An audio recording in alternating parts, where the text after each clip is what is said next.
The dust and the hollow brick. A mahogany box, hidden for 27 years behind a single brick in the basement, would destroy everything Marina thought she knew about her family in less than 6 hours. Inside, letters written by a man who wasn't her father. A photograph of her mother laughing in the arms of a stranger. And a legal document signed just 3 months ago that proved her entire identity was a negotiated lie. But that Saturday afternoon had started like any other Saturday afternoon. The gray soot clung to Marina's fingertips as she dragged the cardboard box across the concrete floor. Her hand was smudged, dark as coal dust, and the box labeled Kitchen 1998 scraped against the grit with a sound that filled the low-ceilinged basement like nails on glass. The overhead bulb flickered. It had been flickering for months, casting the storage room in intervals of light and shadow, light and shadow. She was looking for albums. That's all.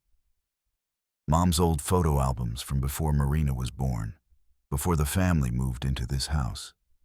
A simple task. Cleaning out the basement for her mother's birthday. Nothing more. The concrete floor was cold through her wool socks. Dust motes hung in the yellow light like suspended time. She pushed the box aside and leaned against the red brick foundation wall, her shoulder muscles burning. Her breath came in shallow gasps. The basement was cool, but she was sweating. The kind of sweat that comes from exertion mixed with the staleness of a place that hasn't seen sunlight in decades. Then her shoulder brushed something, a brick. One brick among thousands. But this one shifted. The sensation was immediate and strange. The dry, grinding sound of clay moving against mortar. A whisper of displaced air. Marina's breathing stopped. She straightened and looked at the wall. All the bricks looked the same. Red, layered, solid. But one was recessed maybe a quarter-inch deeper than the others. She reached out. Her fingernails dug into the mortar gaps. The brick was loose. Actually loose.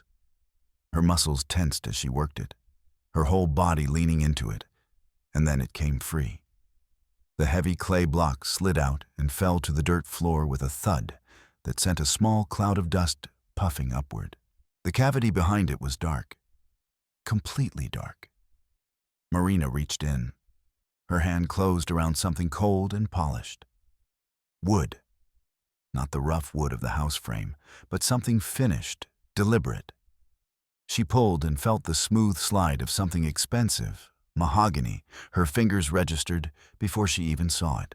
The box was small, no bigger than a jewelry case. The mahogany was dark, almost black with age, and there was a brass latch. It was pristine despite the dust surrounding it, as if it had been sealed in that wall on purpose, as if someone had chosen to hide it. Marina sat on the floor. The box felt heavier than it should have. She sat there for a moment without moving, the thing in her lap like an unexploded device. Then her thumb flicked the latch. It yielded with a metallic snap that seemed to echo in the concrete room. Inside were cream-colored envelopes, tied with a frayed blue ribbon. The top envelope had handwriting on it. Elegant cursive, faded at the edges where moisture had touched it over the years. The first letter, J. The date at the top of the first letter read, July 14th, 1994. 29 years ago. The ink was black and frantic, blooming with old moisture stains. Marina unfolded the paper carefully, her hands already trembling before she had read a single word. The boiler in the corner of the basement ticked. That was all the sound there was. Just the boiler and the blood, rushing in her own ears. My dearest Elena, the letter began. Elena was her mother's name. The nights without you are a ghost of the life we should have had. Does the child look like me? Marina's eyes jumped to the signature. Not her father's name. Not Victor. The name at the bottom of the page was Alexei. She read it 3 times. Alexei. The letters shook in her trembling hands, the paper crinkling so loudly it seemed impossible that no one upstairs could hear it. She flipped to the second page. More text, more declarations. I dream of your skin. I dream of holding the child we made. The paper rattled violently in her grip. She looked again at the signature. Alexei. Always Alexei. A photograph fell from between the pages and landed on her lap. It showed her mother, younger, much younger, maybe 25, leaning against a tall man with dark curly hair. His arm was around her waist. Both of them were laughing in a field somewhere, the sun behind them creating halos of light. Marina's own hair was dark and curly. She saw it now in the photograph. She saw him. She stood on shaky legs and walked to the cracked mirror hanging on the basement wall. She pushed her hair back from her forehead. The brow in the mirror was not her father's brow. The eyes were not Victor's eyes.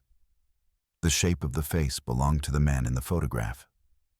The man named Alexei. The man who was not her father.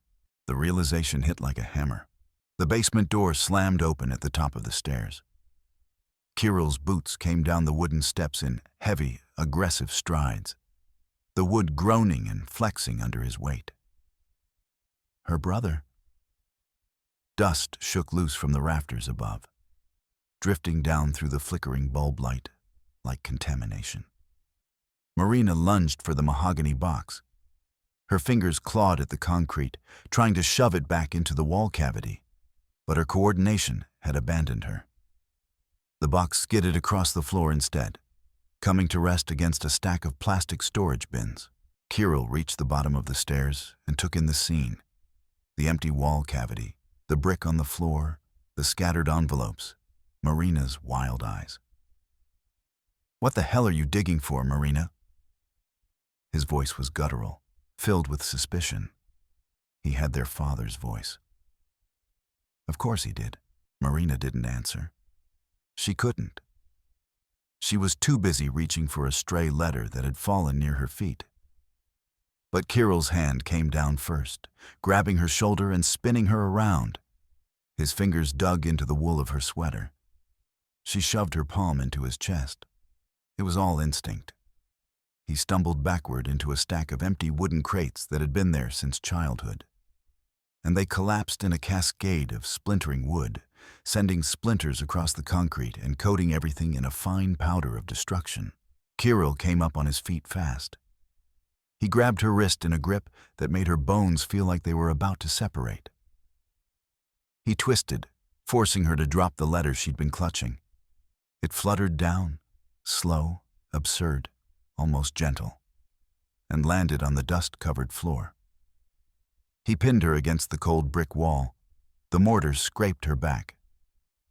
His free hand snatched the letter from the ground, and his eyes darted over the text. She felt him go rigid. His expression shifted from anger to something else entirely. Pale disbelief. Shock that bleached all the color from his face. Elena chopped carrots with a heavy steel knife at 5 o'clock. Thwack, thwack, thwack on the wooden board, the sound loud and precise and domestic. Steam rose from a boiling pot on the stove, blurring the background into abstraction. The kitchen smelled like rosemary and onions. Normal. Everything was normal, even though nothing would ever be normal again. Marina entered and slammed the mahogany box onto the granite countertop. The impact rattled the spice jars. Elena's knife stopped midair.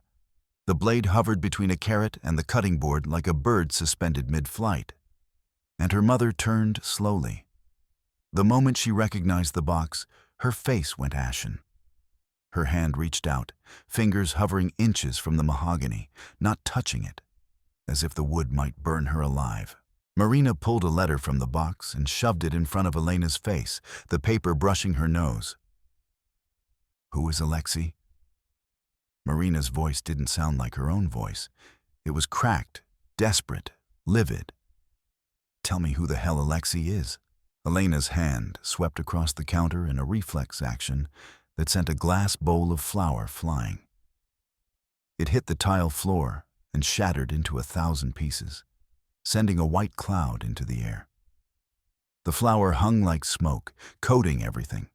The counter, the stovetop, both their faces. A fine dust of domestic destruction. The pot on the stove continued to boil, oblivious to the collapse of the world happening around it. Victor filled the doorway like a monument. His silhouette blocked the hall light, casting the kitchen into shadow.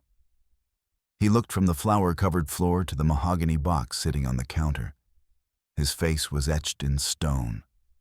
He'd heard the shouting from wherever he'd been. The garage, probably. He was always in the garage. He strode forward, his heavy shoes crunching on the glass shards. Blood appeared on the bottom of his right shoe from where a shard had cut him, but he didn't acknowledge it. His large hand snapped out and closed around the mahogany box like a trap. Marina grabbed it first. She clutched it to her chest and spun away, her back hitting the refrigerator with a loud metallic thrum that reverberated through the kitchen. Her knuckles went white on the wood. Victor's face twisted with an intensity she had never seen before. He moved toward her, his breathing heavy, and grabbed her upper arms.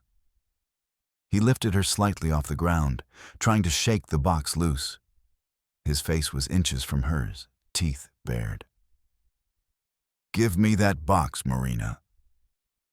His voice was low and menacing, the growl of something dangerous. "This is not your business." Kirill came charging from the side. A full shoulder charge that caught Victor in the ribs. Both men crashed into the kitchen table, which slid violently across the tile floor with a screech that set teeth on edge. Chairs toppled. The carafe of wine that had been sitting there waiting for dinner went flying and shattered against the wall, leaving a dark red stain like spilled blood. Victor and Kirill locked together, grappling, and their momentum carried them crashing into the trophy cabinet. Glass exploded outward. Medal awards, Victor's old soccer trophies from university, flew through the air, spinning, reflecting light in fractured bursts. They hit the floor and bounced, rolling away under the stove and into the corners. "The document," Marina heard Victor shouting. "He wants the document." But there was more to it than that. There was always more. In the chaos, the box hit the floor hard. A false bottom dislodged. A stiff, blue-backed legal document slid out onto the flour-dusted tiles. For a moment, everything stopped. Even the fighting seemed to pause, as if the universe itself had taken a breath. Marina crawled forward and snatched the document. She read the header: Trust Agreement. Beneficiary, Marina Sokolova. The date was October 12th, 3 months ago.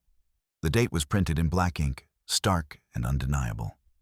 She looked at the signature at the bottom. Not Alexei. Victor. Her father, the man who had just been fighting to keep this box away from her, had signed this trust agreement. He knew. He had always known. The letters weren't new.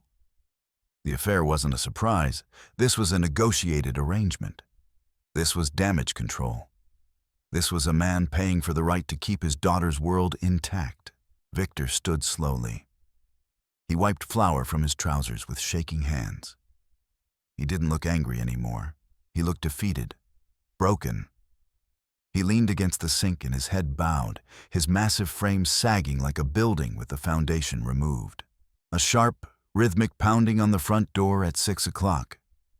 Not a ring, not a polite knock. A heavy fist hitting the wood repeatedly. Marina jumped, the blue document crinkling in her hand. Rain had started falling. She could hear it now. Wind whistling around the corners of the house, rain streaking the windows. She opened the door. The man in the gray trench coat stood in the downpour, rain pouring off his hat. He held a black briefcase like a weapon. His eyes were cold, clinical, predatory. Everything about him spoke of violence, barely concealed under the veneer of civility.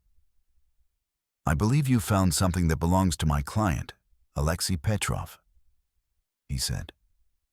His voice was flat, razor sharp, a voice that cut rather than spoke. Marina tried to slam the door, but his heavy leather shoe was already wedged in the gap. The wood groaned as he pushed back with surprising strength, the frame creaking under pressure that seemed superhuman. He burst through. His shoulder hit Marina and sent her sprawling onto the hallway rug. She fell hard, the air forced from her lungs. He reached immediately for the mahogany box on the side table, the box they'd brought upstairs, the box that had already destroyed everything. Victor charged from the kitchen. He grabbed the man in a bear hug and lifted him completely off the ground, his powerful arms closing around the intruder's ribs. They crashed into the trophy cabinet. Again, more glass shattering, more metal awards flying through the air. Reflections danced in the broken glass as it fell. Kirill swung a heavy brass umbrella stand at the man's legs. The metal rang with a discordant gong as it connected with the man's knee. The stand dented from the impact. Bone crunched. The man pulled a short, snub-nosed pistol from his coat. He whipped the barrel across Victor's forehead, opening a jagged red cut. Victor staggers back, blood spraying onto the floral wallpaper in bright red droplets that looked obscene against the delicate pattern. Marina grabbed a heavy ceramic vase from the table and smashed it over the back of the man's head. The vase disintegrated into white pottery shards and water. Flowers, roses, she thought distantly, fell on the man's back as he collapsed onto the hallway rug. Elena stood at the end of the hallway, holding the mahogany box. She looked at her bleeding husband and her terrified children. Without expression, she began to tear the letters into tiny pieces. The paper ripped, a sound like 1,000 small screams, and the scraps fluttered down to the floor like snow. The hallway was covered in white paper fragments, years of lies reduced to confetti. Alexei didn't love me, Elena whispered.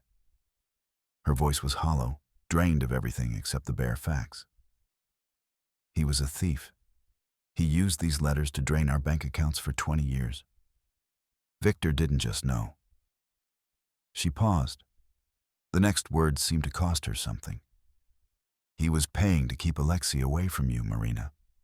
Paying to keep you from knowing you were his. His biological daughter, I mean. Not... She gestured vaguely. Not Victor's. Marina looked at Victor sitting on the floor, holding a cloth to his bleeding head. He wouldn't meet her eyes. The hero of her childhood was a victim of his own love. A man who had chosen to pay rather than lose. Who had spent 20 years buying silence. Who had learned to live with a lie because the alternative was unbearable. Everything we have, Elena continued, her voice barely audible above the rain outside. Every cent, every investment, every security. It all went to buying his silence. So you wouldn't know. So your life would be normal. The cloth in Victor's hand was soaked with blood now. He folded it carefully and held it to his forehead again, as if the gesture itself could contain the damage. As if careful hands could hold back catastrophe. The fireplace roared at 7 o'clock. The fire had been burning for hours, tended carefully, built to burn hot and clean. Marina took the mahogany box and tossed it into the flames. The varnish bubbled and blackened instantly in the orange heat. The wood caught fire from the inside out, the mahogany grain darkening, then turning to ash. Within seconds, the box was gone. 27 years of hiding reduced to smoke. Kirill dumped handfuls of torn letter scraps into the fire. They ignited in a sudden flash of white light, turning to gray ash before they even hit the logs. The blue ribbon went next. It burned quickly, the synthetic fibers melting first, then flaming. The date written on the envelope, July 14, 1994, was consumed in less than a second. Victor reached out and took Elena's hand. Their fingers interlinked, trembling slightly. The gold of their wedding bands caught the firelight. They had been married for 32 years. They had built a life on the foundation of a negotiated truth. And now, as the last of the evidence burned, there was nothing left but the two of them and the weight of their history. The fire crackled. Sparks rose up the chimney. The living room was warm, almost unbearably warm. But none of them moved away from the heat. At 8 o'clock, Marina leaned her head against Victor's knee. He placed a heavy, rough hand on her hair, his fingers smoothing the dark curls, the curls that came from Alexei, from a man she had never met and never would. His hand was gentle. The same hand that had signed the trust agreement. The same hand that had fought to protect her in the hallway. "Are we going to be okay?" Marina's voice sounded small, childlike, reduced to the basics of need. Victor looked at the bandage on his hand, then back at his daughter. He nodded slowly. "The debt is paid, Marina. There's nothing left to hide." His voice was gravelly, steady, the voice of a man who had survived something enormous. "We're just us now." The ticking clock on the mantelpiece marked time. 1 second, then another. The fire continued to burn, consuming what remained. Through the window, the rain had stopped. The night was clearing. Stars were becoming visible through the clouds. Kirill sat on the armchair, his head tilted back, eyes closed. Elena was still holding Victor's hand. No one spoke. There was nothing left to say. The truth had been spoken. The past had been burned. What remained was only the present. The four of them in this house, bound together by blood and history, and the desperate choices people make when they love someone. Marina's eyes grew heavy. She could feel sleep pulling at her, the exhaustion of the day finally catching up with her nervous system. But she didn't move.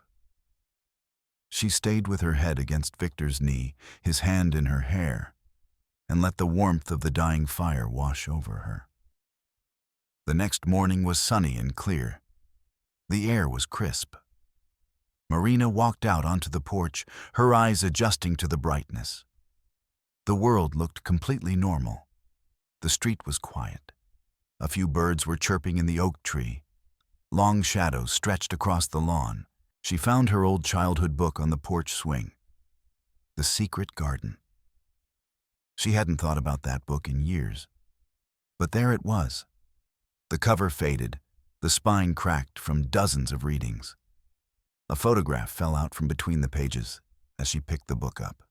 She bent to retrieve it. Her hands stilled as she looked at it. It was Victor, much younger, maybe 30, maybe 35, holding a tiny Marina. She was wrapped in a white blanket, impossibly small, her face scrunched in the way newborns' faces scrunched. Victor was looking down at her with an expression that made Marina's chest tighten. On the back, in Victor's blocky handwriting, "My daughter, my life. August 1994. August 1994. 1 month after the letters, 1 month after Alexei, 1 month after the affair that had never quite been an affair. Just a man who had learned to extract a price for silence." Marina tucked the photograph into her pocket. She stood there on the porch for a moment, looking at the quiet street, at the normal houses with their normal lives. Then she turned and walked back inside. Through the front window, she could see her parents sitting at the kitchen table, sharing a carafe of coffee. The morning light was streaming in, making everything look possible again. She closed the door softly. The latch clicked. She leaned against it for a moment, feeling the solid wood against her back. Then she walked toward the kitchen, toward the sound of her mother pouring coffee, toward whatever came next. The house was quiet, except for the small, ordinary sounds of a family beginning their day.